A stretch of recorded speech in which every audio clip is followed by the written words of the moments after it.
Alhamdulillahi rabbil alamin, wassalatu wassalamu ala ashrafil anbiya'i wal mursalin wa alihi wa sahbihi ajma'in, amma ba'd. Baada ya kumshukuru Allah subhanahu wa ta'ala na pia kupeleka rehema kwa kiongozi wa umma huu Mtume Muhammad sallallahu alaihi wasallam, kwamba ndugu zangu, hapa nikiwa Sohar, katika bichi hii ya Sohar. Tunapozungumza bichi, maanake tunakusudia fukwe ya bahari. Baharini, ndugu zanguni, kuna mambo mengi sana ambayo yamefichika ndani ya bahari. Kuna wingi wa viumbe tuvijuavyo sisi kama binadamu, na viumbe ambao binadamu hatuwafahamu,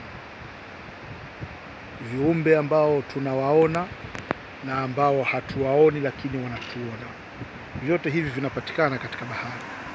Lakini sanjari na hayo, ujue kwamba bahari ina vingi vituko ambavyo haviwezi kuzungumzika kwa wakati mwepesi, na ndio maana unaweza ukastaajabu baadhi ya watu. Mtu anaweza kaja baharini akiwa anatembea peku, na ukiona mtu anatembea baharini, yani upo ufukweni, anatembea na viatu, huyo mtu tunamuita mshamba. Kwa nini? Manake haijui bahari na siri zilizo. Kwani kutembea baharini peku, yani ufukweni kama hivyo, mchangani hapo, kutembea peku kama unavyoona baadhi kule watu wanakuja wanatembea peku,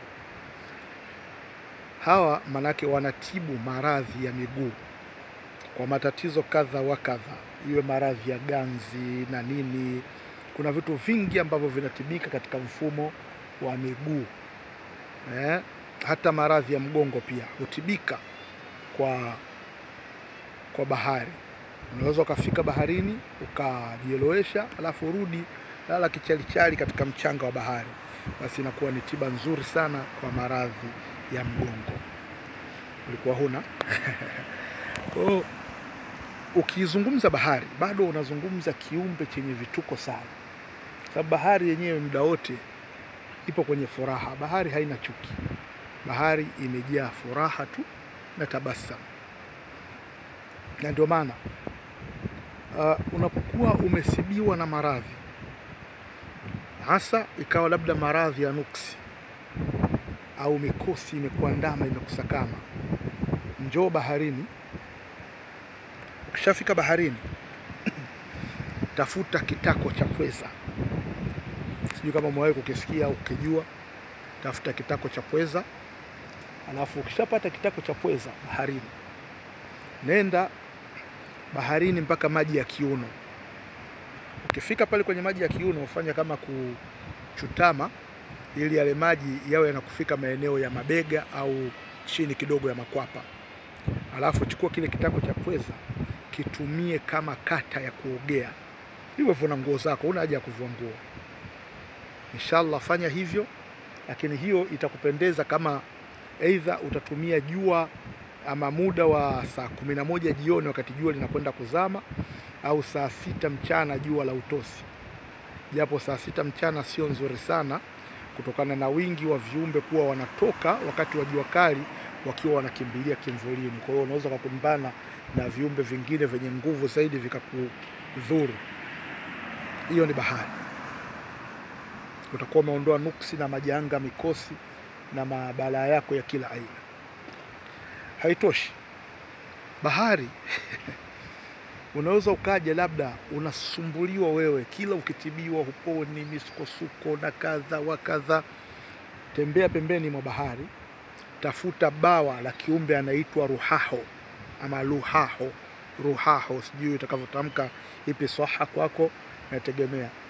Ukishalipata lile bawa la ruhaho, usijue kaniambia shehe tuonyeshe mfano. Basi mimi siwezi kwa muda huu nishuke ingema hapa nianze kwenda na zurula huko. Wewe nenda, tuna shida zako.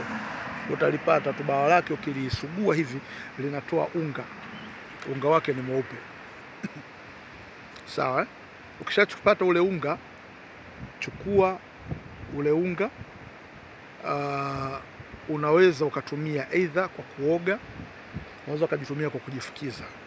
yani unachoma unajifukiza, itakuondoshea josho lote baya na kukukinga na shari za wenda usiku, kwa maana shari za wachawi.